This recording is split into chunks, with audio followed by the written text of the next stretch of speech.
Hello everybody, this is Juntes. Today we are taking a look at a Whirlwind Assassin, the build that is known for being pretty much a PvP only build. So how bad is it? Can it actually outperform just a decent melee build? And how does it compare to a Whirlwind Barbarian, which is obviously the main user of Whirlwind? As far as I know, nobody else uses Whirlwind but Barbs and Assassins. The Assassin obviously gets the ability from the Chaos Runeword. And speaking of the Chaos Runeword, I will talk quickly about the gear now. As I said before, the build is pretty much just garbage for PvM. This build is very strong for PvP, no denying about that. It's also a very skillful build to play in PvP. So, if you are, into PvP and you also feel like doing a melee build for whatever reason, this would be definitely a good choice for it. But back on the gear, this Chaos here, this is the bugged version of it.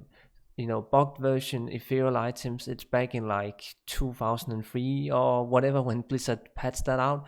So basically, this is a bugged Chaos.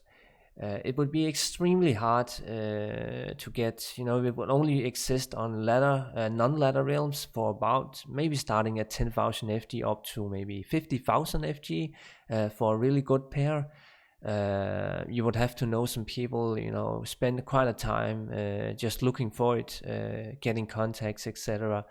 So I wanted to roll with this absolutely mad lad, insane weapon here. The normal Chaos would just be a non-ethereal and would be like, I don't think maybe 100 less max damage or something. So it wouldn't be an extreme difference, but in order to really roll with this build, give it the best, bang for the buck, I went with the debugged version of Chaos. Cause, it's fun, it's a test, I felt like doing it. And then for the weapon, the offhand weapon, which is the fast one, the Survivor is the slow one, which goes above the gloves slot, and then the fast weapon here goes on the secondary at the boots slot. So also, the VSCM bug, you always just pull it up. Whenever you switch to the main weapons, you have to do it again, etc. You can look that up for more information, but basically, if you were using kicker skills, this would also be a good weapon setup, because Survivor is a very slow base. But yeah, attack speed doesn't matter for Whirlwind, and I just wanted to mention it. But back on this one, this is the best claw that I was able to find, and modded it a little bit, just looking fast. There's probably better ones out there, I guess, but I took this one just because, yeah, it's pretty insane damage. I guess it can have a little higher enhanced damage. These skills I modded myself just to make it even better, and the rest is just, fluff, amazing amount of attack rating, open wounds, ethereal, repair, etc. I don't really need a fulls because I have an infinity mercy chant, but if you're rolling with a Reaper's Toll mercenary, which is probably better, why didn't I do that actually? It's up to yourself. You should probably just always aim for a fool's offhand, and then not have a cruel mod in this case. But I felt like just getting a cruel mod instead of fools to have really high physical damage. So enough of the gear, it's pretty standard, so boring. I got a decent leech ring, other leech items. Oh, I should probably also mention really fast that Whirlwind, you can't use Dracul's gloves on it. No procs are gonna proc or something like that.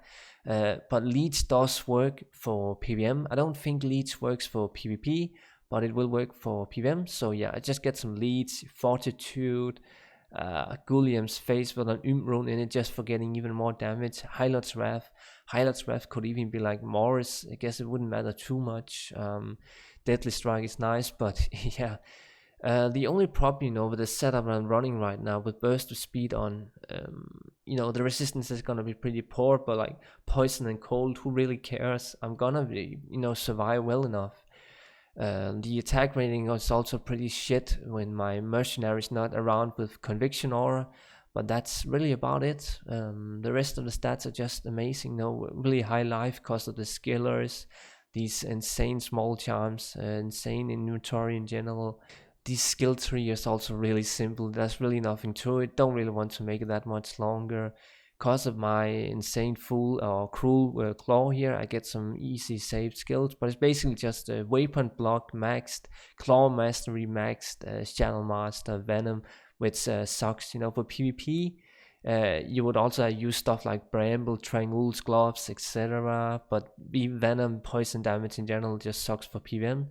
And then I maxed burst of speeds as the last thing, just, you know, 31 points, edged out really well to have a run speed of 65 or whatever, so that was good. No reason to max fade, that's fine. So yeah, let's roll with this. It's not gonna be super good, but it's like a low gear whirlwind barb. That's my estimate. But let's see about it. Also really just easy, you know, you can just buff up everything with call to arms switched. And that's it. I use burst of speed over fade again because I don't really care about the other two resistance, and it's like fine enough. I have decent leads from 2 items, and Shadow Master is just the one that I prefer to get some crowd control. And that's about it. You know, it's really simple to play as well. It's, you know, it's a whirlwind barb pretty much. Mind my horrible play. As always, I should probably learn to practice this rotation that I do in builds before I show them a little more, but yeah, whirlwind for me has always been a little bit hard to pull off. I definitely think that whirlwind barbs are one of the harder builds to play in Diablo 2, just because of that triangle formation you want to do to really do a good amount of damage. Because this build also does suffer again, you know, mana burn is just gonna completely stop it. Again, I'm only doing whirlwind damage. There's no other weird damage going on except for maybe some magic damage from chaos. So also physical moves would also kind of suck. But you saw this part here, so let's move on. So up here at the Bale's Throne Room, let's take a few packs. I guess I will just do a chaos run at like players 5 at the end or whatever. We can do something like that. I should also mention that Dragonflight is not really needed, but I felt like just showcasing it. It's a fun little ability to give some, you know, extra travel speed. But with my burst of speed maxed, I'm already running so fast that I can live without, say, Enigma. And man, these souls are killing me. So let's see this pack up here.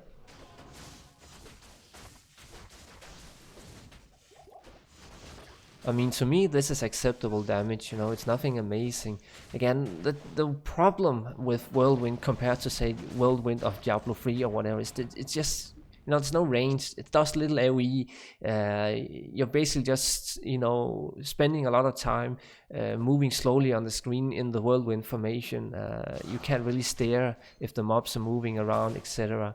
There's a lot of downsides to the ability that Whirlwind is in, you know, this aged old game that we like to play. But let's move on with some harder content. So the damage again, you know, just take a look, you know, you make up your own mind if this is slow or not. And again, sorry for a little poor gameplay at times. I could definitely use some practice playing a whirlwind barb.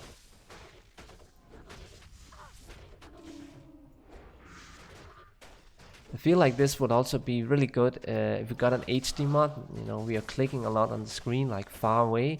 So if you could see more screen real estate, you know, that would be nice for whirlwinding.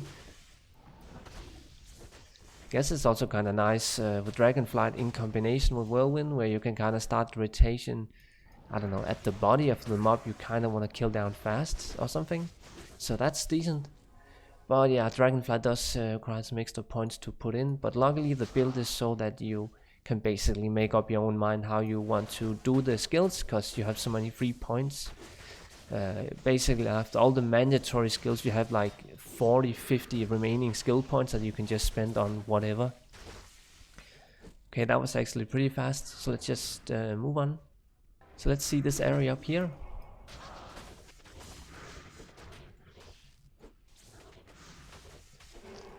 I love the crowd control for my Shadow Master, and since it's maxed out it does survive pretty well.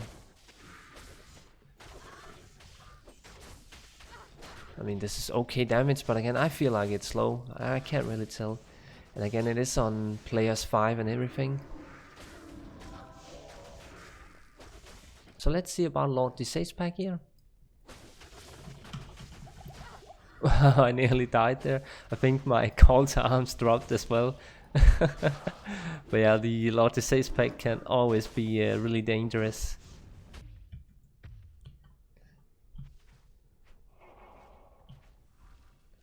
Okay, just getting the mercenary back. That was a dangerous pull. At least it's not physical immune spawned or something like that. Wow, it actually died very fast. I think I did a okay clean hit on it too, but yeah, that was like 5 seconds and it was dead. That was nice.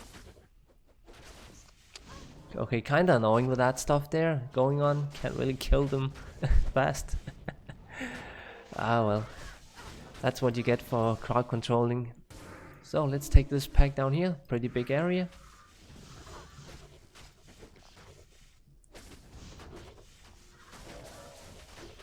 It's nice to see that even if, you know, I don't have the strongest amount of leech or whatever, it's still so good.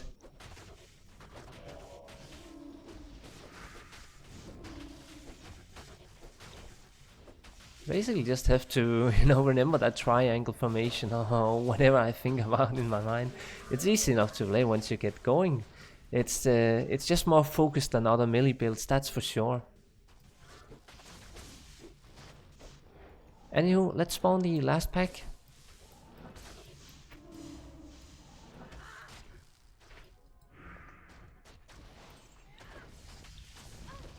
Hello, Infective Souls. Man, I think I hit it good there. It should die like now. Oh, yeah, there you go. That was actually also pretty fast. Bit slower than Lord Disease, but still very nice.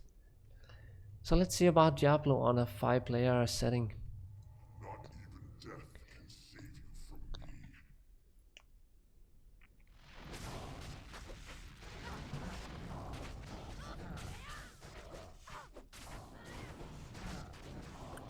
And my rotation was a little poor at the end, but I think it got better now. Ha, the master died. Yeah, I mean I take like 10% of his HP every time I roll over and that's okay. So yeah, that's pretty much it. Quick note, Extremis did a guide for this a while ago. Mine is more physical based because I wanted to make Whirlwind work with, you know, crazy cruel weapon here and the insane bug chaos here. But, you know, Extremis, you know, everyone on the internet, you don't have to, you know, think, you know, very long how to make this build work. And it's obviously all about traps. You know, I can just, you know, screw Venom, screw maxing Shadow Master. You don't have to max, you know, pretty much anything but maybe like Claw Mastery in this tree, and then just go for traps. So you put down like, you know, maybe 5 Death Sentries, max Fire Blast, etc. And then you go Whirlwinding, and that's pretty much it. The build is gonna be that much better then. And it's the same thing for any hybrid assassin, but in order to actually make it work, sort of like my Phoenix Strike assassin that I also did a guide for some time ago,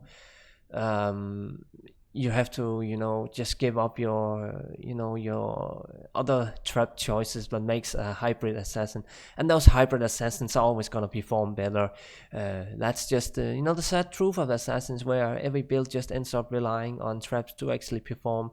You know, I wouldn't say at a very high level, but at least at a successful level. I would maybe actually say that the Rift Assassin that I did is the best melee assassin build that you can do for sure. I think it's very strong, maybe even one of the best melee builds in the game.